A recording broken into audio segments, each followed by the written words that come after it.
Welcome back to Mining Biblical Truth. I'm Ken Record, and this week we delve into the first part of John chapter 18, verses 1 through 27, and I'm calling this presentation The Presence.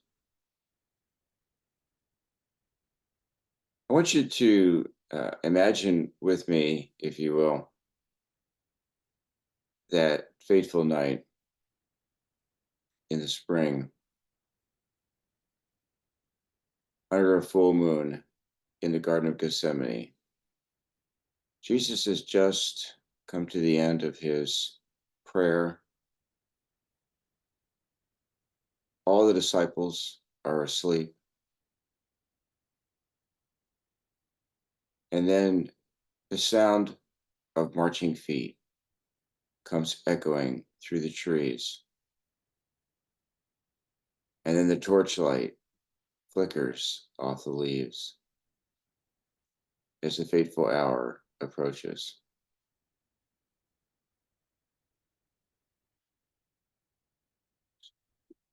Scholars speculate that because a cohort is mentioned, that a cohort would be as many as 300 men. Now, if you've ever been to the Garden of Gethsemane, it's a very small garden. And how you could even get 300 men inside the garden is a huge question. But why did Jesus choose Gethsemane? Well, the meaning of the name, maybe part of it, it means oil press. And what we'll see in this week's passage is that when you squeeze something or someone, you find out what it or they contain. Also, Gethsemane took Jesus away from the crowds, away from the city. If they had tried to arrest him in the city, it's possible that a riot could have broken out. And Jesus is protecting anyone else from being hurt. He is the only one who will be hurt. And then when confronted, Jesus reveals his identity. Now, many versions of this say that I am he, but the he is added to make it sound more comfortable in English. But what it really says is just I am, which reminds us of the name that God gave Moses for himself. I am that I am.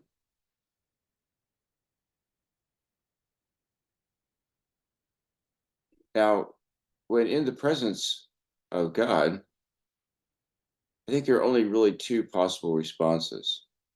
You either fall to your knees forward in worship, or you fall backward onto your back in awe. And that's what happens to the guards when Jesus says, I am. Now, exactly how that force hit them calls for speculation, but it's quite the scene. Psalm 27:2 says, when the wicked, even my enemies and my foes, came upon me to eat up my flesh, they stumbled and fell.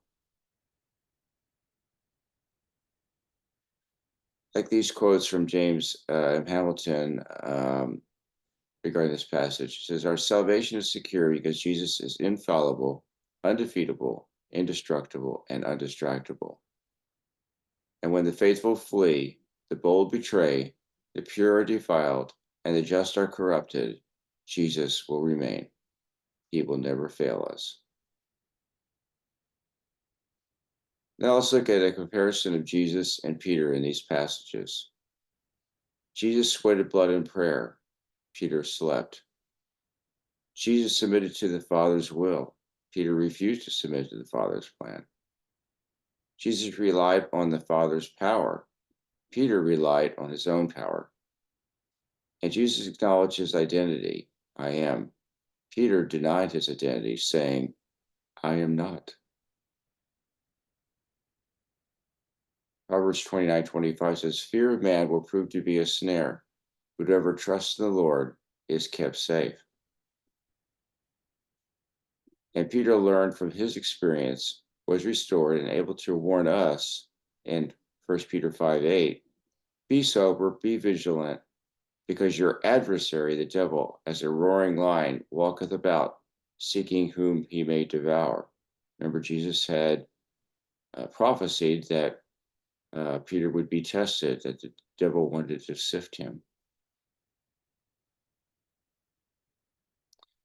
So, my question is, would Peter have denied that he knew Jesus if Jesus was standing right there in his presence?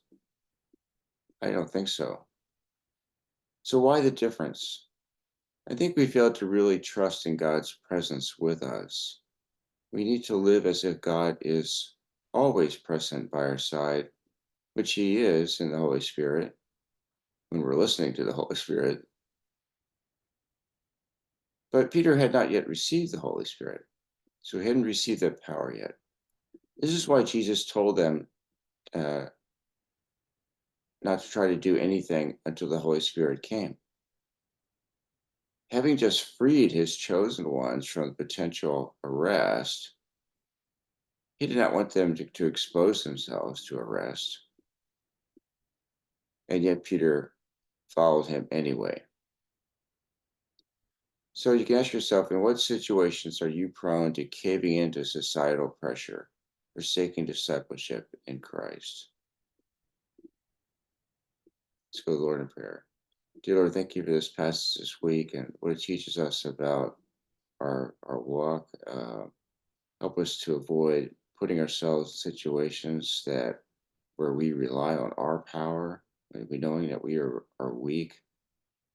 Uh, Help us to see Lord's presence with us at all times, and that our words and behavior would always reflect uh, Jesus and be acceptable to Him, that would honor Him and glorify God. In Jesus' name, amen. Thanks for watching this week, and see you next week. Uh, Please make a comment on YouTube or communicate with us directly at info@biblemining.org. Have a blessed week.